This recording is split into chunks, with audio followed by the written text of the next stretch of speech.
Hello, and thanks for joining us to talk about the proper use and selection of masks. I'm Deputy Chief Jonathan Wright with the Lynchburg Fire Department, joined 6 feet to my right by Captain Jennifer Collins, our Health and Safety Officer.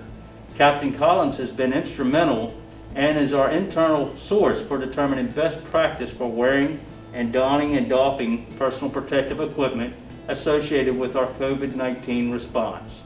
So, Captain Collins, let's discuss when it is important to wear a mask. Yes, Chief Wright.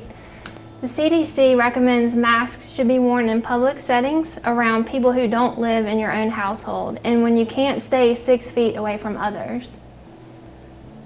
The idea being? Yeah, so the idea is, according to the CDC, wearing masks and really wearing masks appropriately helps to stop the spread of the COVID-19 virus to others. Perfect. So let's talk more about how to wear the mask in a moment. And for now, focus on different style of mask. I know we have been distributing several types of masks, and there are certainly more styles out there. That's right. We have primarily distributed the cloth type and the surgical style masks like these here. Each mask has its pros and cons, but comfort is a priority and protection as well. So let me dive right into each type of mask. This is the cloth mask. It's important to remember that when selecting a mask, it should have 2 or more layers of washable and, more importantly, breathable materials. It has to be able to completely cover your nose and mouth and fit snugly against the sides of your face without any gaps. These types of masks are recommended by the CDC for use by the general public. Now the next style of mask is the surgical mask. It is. The surgical masks are intended for one-time use, and they are very effective at creating a physical barrier. Though they may vary in thickness, they are intended to block large particle droplets and sprays that may contain germs, keeping them from spreading. In other words, they help reduce the exposure of saliva and respiratory secretions to others.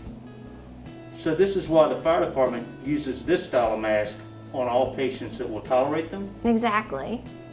Okay, the next style of mask is the N95 mask. Now, are these the masks that are used in the general public? They are not. The CDC does not recommend the general public wear N95 masks to protect themselves from respiratory diseases, including coronavirus. Instead, the CDC recommends those simple cloth face coverings that we already discussed.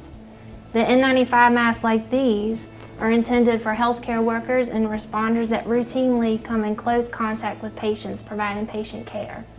Okay, so we've got a couple other masks on the table, Captain Collins. Can you talk about those? Yes, this is a face shield that's designed to cover the eyes, nose, and mouth, but there is no evidence to show that this alone would protect you or anyone from the coronavirus, so this should be worn in conjunction with a face mask. However, this may be considered for people who are communicating with the hearing impaired if they have no other means to protect themselves. That's great information. What about that other mask that you have there that has some ports on it? Can you talk about that? Yes, these are exhalation ports. They're designed to allow your droplets and breath out of the mask, so it really serves no benefit in protecting others. Great. Now what about the gator mask? Do we have one of those? Yes, this is an example of one of the gator masks, and it is just one layer of very thin spandex type material. This allows a lot of droplets to be expelled from the user's mouth, so potentially infecting other people. This is not recommended by the CDC. Well, that's great information. I sure appreciate your help. And now I'd like to ask our Fire Chief, Greg Wormser, to demonstrate how to properly put on and take off a cloth face mask. Thanks, Captain Collins. It's very important prior to putting on a face mask that you wash your hands with soap and water or use hand sanitizer if soap and water is not available. When you apply the face mask to your face, make sure that you do so using the fingertips through the loops. Place the mask right over your face and then place the loops around your ears. Once the mask is on, it's very important not to touch the mask with your hands. Additionally, it's very important that the mask cover your nose and your chin so that it's covering your entire face. When it's time to remove your mask, the best way to do this is to take your fingers, run them up through the loops behind your ears, and pull the mask straight away from your face with the inside of the mask facing upwards. Once that is done, you can close the mask in this fashion and then place the mask in a garbage can if it's disposable, or if the mask is reusable, we encourage you to reuse that mask, washing it first with soap and water or throwing it in the laundry. Finally, when you're done with your face mask, you need to wash your hands with soap and water or use hand sanitizer if soap and water is not readily available. We want to thank you for doing everything you can to not only protect yourself, but your neighbors in our community by properly wearing a face mask.